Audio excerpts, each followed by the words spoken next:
Hello, my name is Crystal Daniels. My favorite playwright would have to be Shakespeare because he's just a great influencer. He's the beginning of all things great. He wrote over 1,000 words, and each play that he wrote all had meaning that we still can apply to today.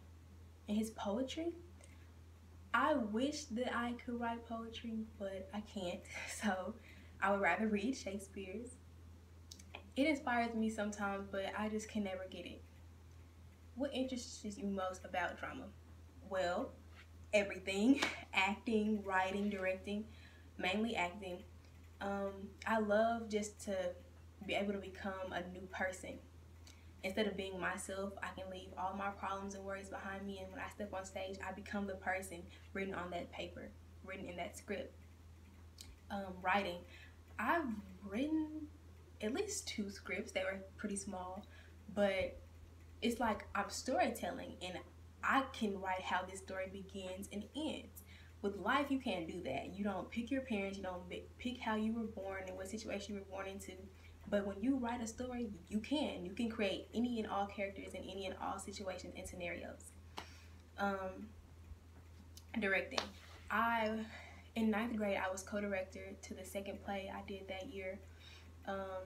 And when our junior student director wasn't there, I would step up and take that lead. Not very often, but when I had a vision, that, like, as a director, you have a vision of how you want a scene to unfold. And so when I had that vision, I could tell people, hey, say this or do this. And not to be bossy, but I liked it. What's your experience in drama over the past few years? Okay, so 2 years ago, my first place I did as a ninth grader at Conway Junior High was called You Can't Take It With You by Moss Hart and George S. Kaufman. And that play is basically about 2 families coming together, 2 completely different families. And the moral of the story was, in life you can't take all of these possessions and like money and things like that with you when you go pass away. So you might as well make the best of life. And I was casted as Reba, which was the Sycamore's maid. And I was like the funniest character in the whole play. Then after spring break, I transferred back to Little Rock, and now I attend Joe T. Robinson. I've been there for like 2-3 years, and the director there put on out in the drama 1 class, put on a play that I auditioned for, and this is the play that I was co-director, got the leading role, one of them at least, and I enjoyed that play. It was called Jack and Jill, but it was a spinoff where Jack and Jill weren't siblings, they were ex-husband and wife, and they were both accusing each other of being abusive. I was the defense lawyer for Jack, and that was a really great play, even though it was a 1 act. I really enjoyed it. I'm also a part of Student to Excel's of Conway's leadership team, and we perform skits for our younger peers where we promote risk avoidance and choosing the best decisions. And I have a 5-year-old niece, and we play pretend all the time. What role would you most like to play one day? Okay, so I would love, not that I am going to love it, I will play this role one day. I'll be playing myself in a movie that I write myself from a book that I write about my life. So although I'm just 16, I have a story that I can tell today, and I know that when I become older, my journey is going to grow, and I'll have more experiences that'll help me put all my thoughts together in my book. From that book, I will be making a movie, and I will play myself as an adult, of course, but of course, in the movie, when you see my young self, I cannot play that role. I will have to cast someone for that. I'll be directing, writing, and acting in my own movie about my life. Now, I will be performing a monologue from the play You Can't Take It With You that I performed 2 years ago, where I play Reba.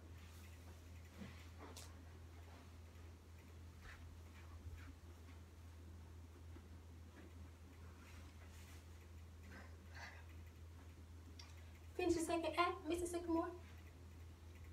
I said, did you finish the second act? She was at the Kit Kat, wasn't she? Do they let her in? No. think she stays all night? 6 years? Ma! I bet she bust that monastery wide open.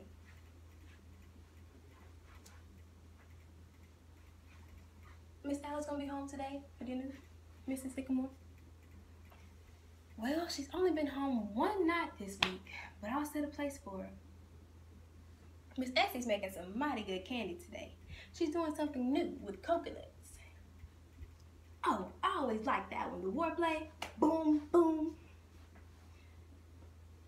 No, Donald's coming and he always brings flies with him. Yes, sir.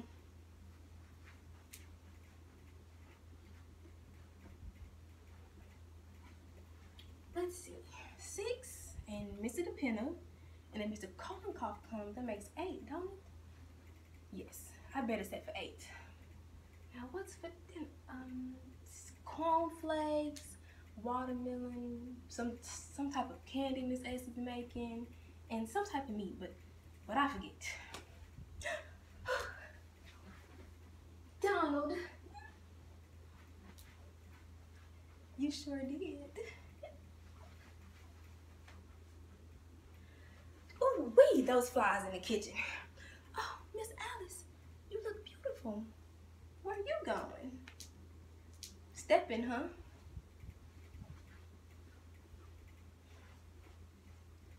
Miss Alice, the eggs done fell down the sink. I ain't got any. Oh, all right.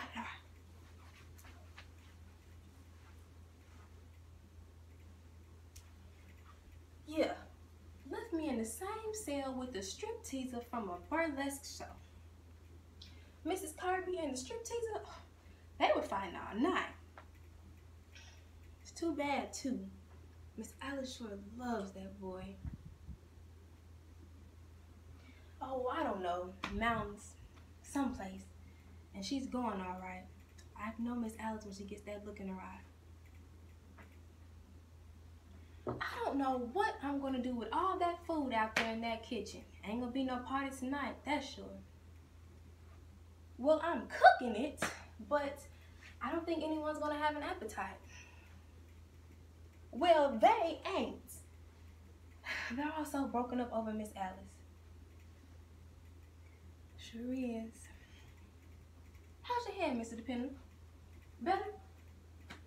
Uh-huh. It's down in the salad bowl. She won't be staying away long, is she, Mrs. Sycamore? My, gonna be awfully lonesome around here without her.